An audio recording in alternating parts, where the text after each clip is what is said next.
Hello student, आज हम class +1 subject political science और हमारा चैप्टर जो लिबर्टी और फ्रीडम वाला चल रहा है उसका लास्ट क्वेश्चन करने जा रहे हैं। वो है mutual relationship between law and liberty, कि लॉ एंड लिबर्टी के म्यूचुअल रिलेशनशिप क्या हैं, उनकी आज बात करने जा रहे हैं। ठीक है जी। नेक्स्ट हमारा है कि म्यूचुअल रिलेशंस कैसे हैं उनके, तो उनकी हम बात करते हैं कि म्यूचुअल रिलेशन किस तरह के हैं।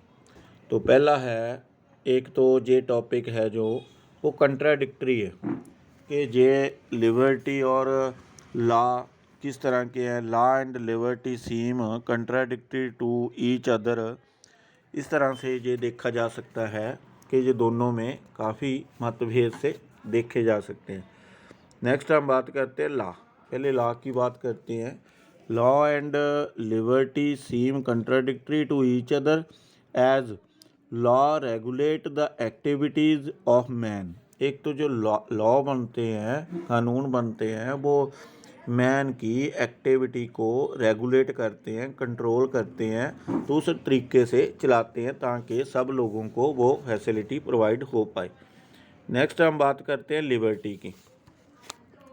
जो लिबर्टी है, whereas liberty lets him to do whatever he like without any restrictions. जो लिबर्टी है उसका काम है कि पर्सन को इस तरह की इजाज़त मिलना कि वो अपनी इच्छा से हर एक काम कर पाए, तो उसके ऊपर कोई रोक ना हो। लिबर्टी का मतलब, इसलिए दोनों एक दूसरे के अगेंस्ट लगते हैं।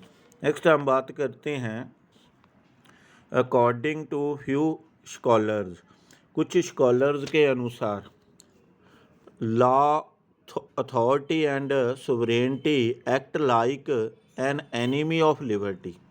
वो लॉ एंड अथॉरिटी को एक एनिमी समझते हैं, दुश्मन समझते हैं ऑफ लिबर्टी का, कुछ विद्वानों के अनुसार ये। नेक्स्ट हम बात करते हैं अकॉर्डिंग टू अदर स्कॉलर्स। कुछ और स्कॉलर्स की बात करते हैं। They argue that liberty can only be realised in the presence of restraint, के कुछ रुकावटों के या फिर कुछ नियम के अनुसार बनी लिबर्टी को ही माना जा सकता है। असली लिबर्टी वही है जो कि सब लोगों के लिए एक निज़्म के अनुसार, नियमों के अनुसार एक बनी होती है, तो उसके अकॉर्डिंग सब लोगों को वो प्रोवाइड होती है लिबर्टी। उस लिबर्टी को ही लिबर्टी माना जाता है, तो इसलिए लॉ का होना ज़रूरी है। Not in the absence of restraint, के विदाउट इनके रिस्ट्रेंस के लिबर्टी को हम मान नहीं सकते। उनका विचार ये था। अब हम एक एक करके विचार कर रहे हैं।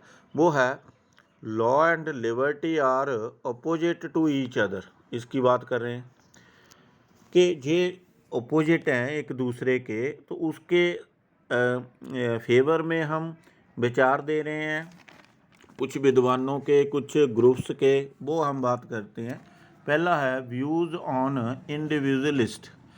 एक इंडिविजुअलिस्ट है, जो व्यक्तिवादी लोग हैं या विद्वान हैं, उन्होंने ये बोला है कि व्यक्ति की पर्सनल लिबर्टी को, इंडिविजुअल लिबर्टी को लॉ जो हैं वो नष्ट कर देते हैं।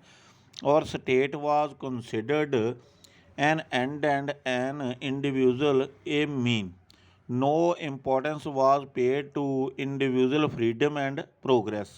तो जो स्टेट है या उसके लॉ हैं, तो वो एक व्यक्तिगत फ्रीडम को ख़त्म कर देते हैं।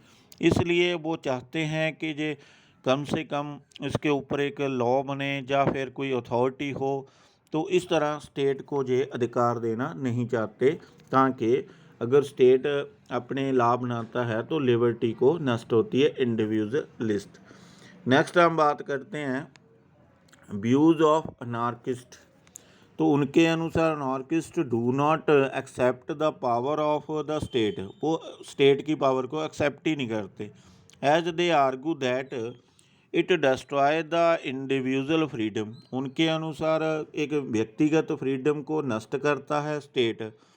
With the use of its power, अपनी पावर को स्टेट यूज करके एक इंडिविजुअल व्यक्ति की स्वतंत्रता को नष्ट कर देता है।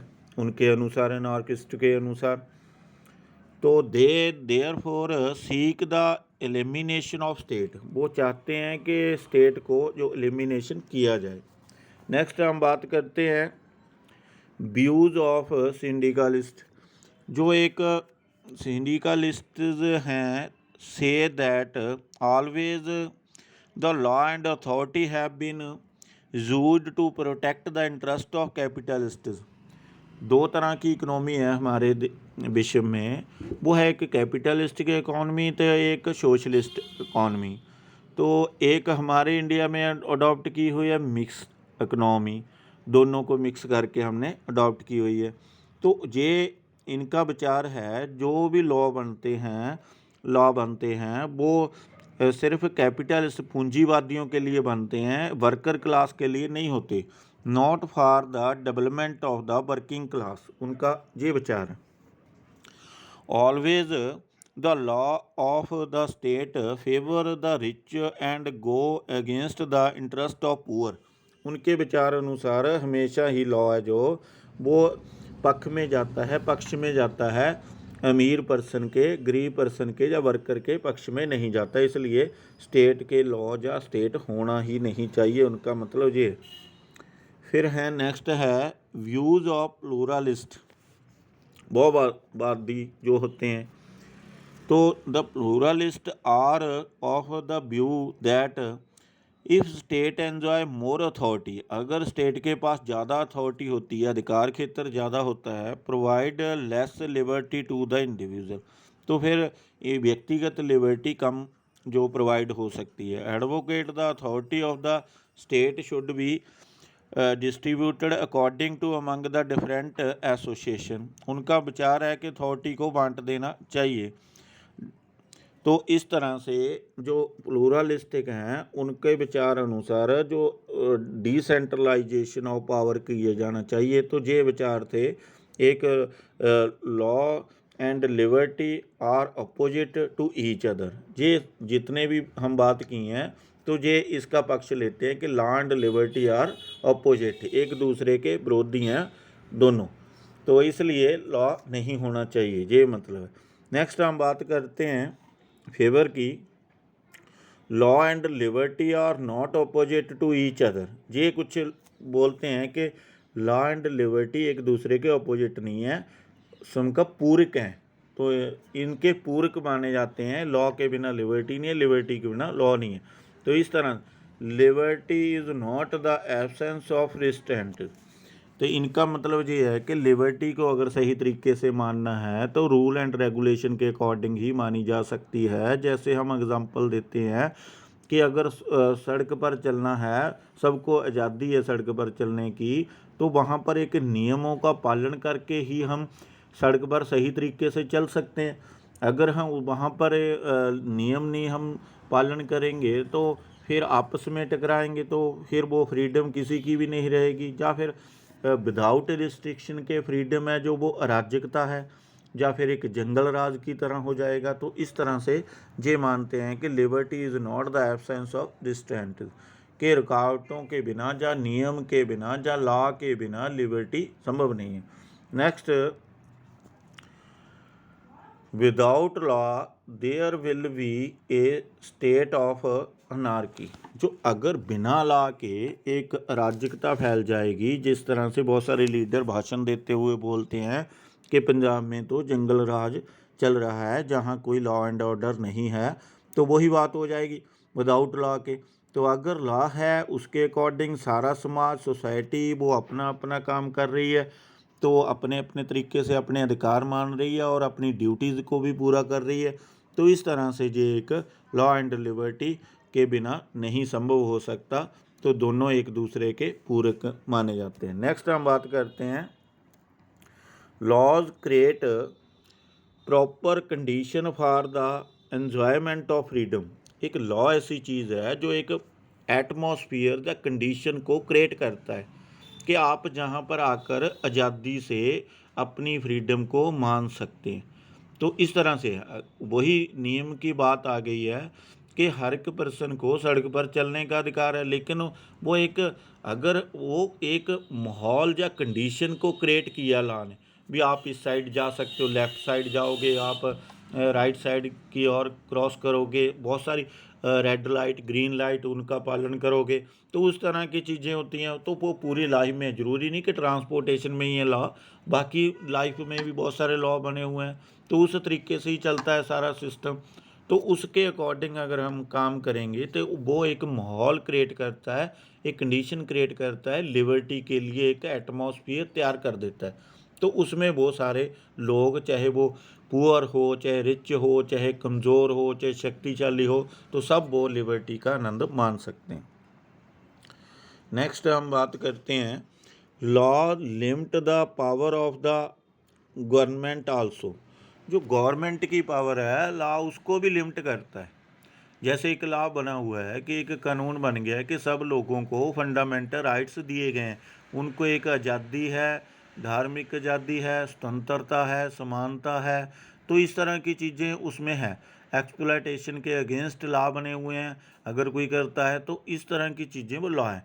तो अगर सरकार उनको नष्ट करना चाहे तो नहीं कर सकती, उनके ऊपर भी एक लिमिट है, भी ये जो अधिकार क्षेत्र दिए गए हैं लोगों के लिए, इसके ऊपर आप रोक नहीं लगा सकते, इसको प्रोवाइड करवाना आपकी ड्यूटी है।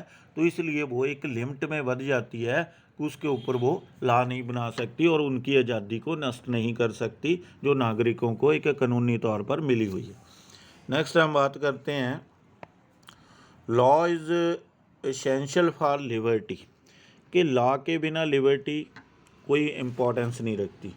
तो इसलिए लॉ एक ज़रूरी चीज़ है लिबर्टी के लिए, सब लोगों को लिबर्टी प्रोवाइड कराने के लिए। एक रूल एंड रेगुलेशन के अकॉर्डिंग ही ये काम किया जा सकता है, असली लिबर्टी को माना जा सकता है। नेक्स्ट हम बात करते हैं कि every law does not protect liberty, कि जो हर एक लॉ ऐसा नहीं होता कि सारे कानून ही ऐसे हैं जो लिबर्टी को प्रोटेक्ट करते हैं, बहुत सारे लॉ ऐसे भी हैं जो लिबर्टी को नष्ट भी करते हैं, तो या फिर ख़त्म करते हैं। वो हम बता रहे हैं कि जब इंडिया गुलाम था, बिफोर 1947 से पहले की बात कर रहे हैं, कि उस समय कुछ लॉ बनाए जाते थे अंग्रेज़ों के द्वारा, जो अपने साम्राज्य को या एडमिनिस्ट्रेटिव को इम्पोज करने के लिए हिंदुस्तानियों के ऊपर उनकी एक फ्रीडम को रोका जाता था। जिस तरह से एक रॉल्ट एक्ट बनाया गया था, तो उसके अगेंस्ट ना कोई अपील की जा सकती थी, ना कोई दलील दी जा सकती थी, ना कोई वकील किया जा सकता था। तो विदाउट लोगों को बताए कि आपका कसूर क्या है, उनको जेल में धकेला जा सकता था और 2 ईयर के लिए रखा जा सकता था। तो ये ऐसे कुछ लॉ बनाए थे जिसके अगेंस्ट एजिटेशन करते हुए जलियांवाला हत्याकांड हो गया था। तो इस तरह की चीज़ें हैं जो लोगों की आज़ादी को रोकने के लिए, एवरी लॉ नहीं होते कि उनको प्रोटेक्ट करते हैं, बहुत सारे लॉ ऐसे होते हैं जो उनकी फ्रीडम को नष्ट करते हैं।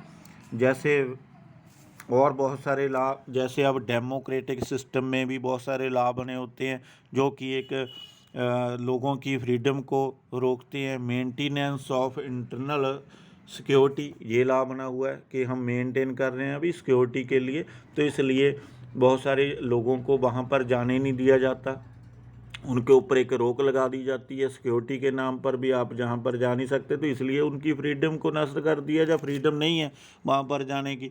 तो एक ऐसा लॉ बना हुआ है, प्रिवेंशन ऑफ टेररिज्म एक्ट, के आतंकवाद को कंट्रोल करने के लिए एक लॉ बनाए गए हैं। तो वो एक पूरी तरह फ्रीडम को नष्ट कर देते हैं। तो अगर किसी के ऊपर वो इम्प्लीमेंट होता है, तो ये हम बता रहे हैं कि हर, ये भी नहीं समझना चाहिए कि हर एक लॉ किया है कि वो लिबर्टी को प्रोवाइड कराता है, कुछ लॉ ऐसे भी हैं जो लिबर्टी को रोकने के लिए भी होते हैं। तो इनका एक आगे हम बात करते हैं, कंक्लूजन क्या रहा। From the above mentioned point we can come to a conclusion that there is a mutual relationship between law and liberty। एक तो इनमें एक म्यूचुअल रिलेशनशिप होते हैं लॉ एंड लिबर्टी में, both in the absence of each other, दोनों में कोई भी एब्सेंस रहे, आर मीनिंगलेस, तो वो एक बिना मतलब के होगा, मीनिंगलेस होगी बात अगर दोनों में कोई एक भी एब्सेंट है, क्योंकि दोनों एक दूसरे के पूरक हैं। लिबर्टी कानून के बिना नहीं है, कानून लिबर्टी के बिना नहीं है। तो इस तरह से ये एक आज का जो क्वेश्चन था हमारा वो था mutual relationship between law and liberty. तो आज ये हमने चैप्टर भी कंप्लीट कर दिया है और ये जो क्वेश्चन चल रहा था वो भी कंप्लीट हो गया है। तो नेक्स्ट वीडियो में हम अगला क्वेश्चन करेंगे। Thank you.